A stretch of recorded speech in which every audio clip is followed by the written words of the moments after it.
بسم الله الرحمن الرحيم. اهلا وسهلا بكم في حلقه جديده من الكره التانيه.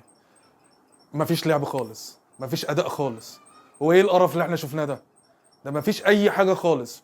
الشوط الاولاني حاولنا ان احنا يقولوا ده بيلعبوا بالراحه عشان اللياقه البدنيه تكمل الشوط التاني ومش عارف ايه، ونزلنا الشوط التاني اول 10 دقايق ولا اي حاجه ولا اي حاجه، وبنجيب جون في نفسينا وحالتنا زفت. محمد بيهاني ولا عارف يلعب ولا عارف يمرر ولا وجه، وعاوز له بقى ان هو لا ده هيخلي زيزو من على الطرف وهو يخش نص احنا هنألف ولا عندنا لاعب عدل ولا لاعب لعب عدل النهارده. نص الملعب ما لعبش خالص، والمهاجمين والاطراف ما عملوش اي حاجه، وتريزيجيه قعدنا نقول ده تريزيجيه هيصالحنا وتريزيجيه هيعمل، ولا عمل اي حاجه، ولا لعب اي لعبه اصلا عدله، حاجه زي الزفت.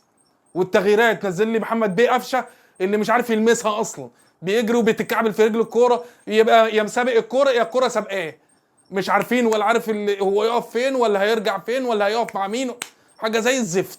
الوحيد اللي اتغير من التغييرات اللي نزلت هو اشرف بن شرقي، يا دوب اما نزل بعد ما يا دوب كده ادينا له حريه ولعبنا له الكوره، لعب كوره واثنين وعملنا عمل شكل ليه 5 دقائق كده، اللي هم ايه 5 دقائق حلاوه روح، لان هم اصلا بعد ما الملعب وقف بسبب الامطار الرعديه اللي كانت هتيجي ووقفوا الملعب واخلوا الملعب كده، هم نزلوا بتعليمات مدربهم احنا مش محتاجين حاجه من الماتش، فاضل نص ساعه ومش عاوزين اي حاجه، كده كده 2-0 هنقف كلنا ورا، ايه المشكله؟ لكن مفيش اي ردة فعل ولا في اي هجمه ولا في اي جمله نتكلم عليها ان ده كانت ملعوبه لكذا وكان هنعمل بيها كذا. والركنيات زي الزفت اللي لعبها وحش. والجون الثاني بقى، الجون الثاني ده اللي حرق دمي، فاول من نص ملعب الفريق الخصم، وبنطلع كلنا، ولا اترفعت عرضيه عدله، ولا واقفين في المرتد عشان خاطر نقف صح، ولا بنعرف نرجع، ومحمد بيهاني تاني راح مبايع نفسه، راح متزحلق.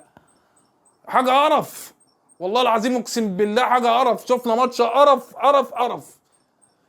ده ايه ده؟ وعاوزين بقى ايه ان احنا ايه؟ لا ده احنا بنلعب في كاس العالم، ده احنا اقسم بالله الدوري المصري هو حلو قوي الدوري المصري، ما نلعبش بره الدوري المصري بتاع افريقيا.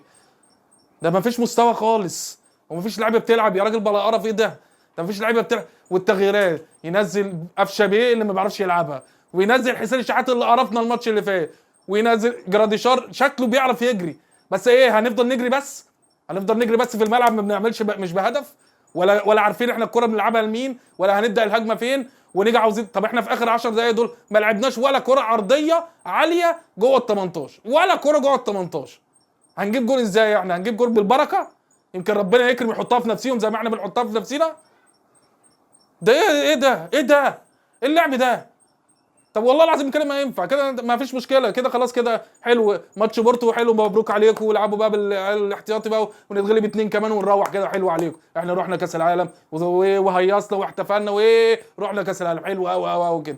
نرجع بقى نلعب مع فاركو ومع بتروجيت ومع البنك الاهلي، ونروح نقول استنى ده ماتش سان داونز الساعه 3 ونتغلب من سان داونز عشان ونرجع بقى للكلام اللي هو ايه، عاوزين نوصل ناخد خطوه شويه نبقى احسن من اللي احنا فيه، لا بنلف في دايره. لا ده احنا اخرنا كده، احنا اخرنا ان احنا نروح كاس العالم تمام، نتغلب ماتش ونتعادل ماتش وخلاص كده، حلو قوي.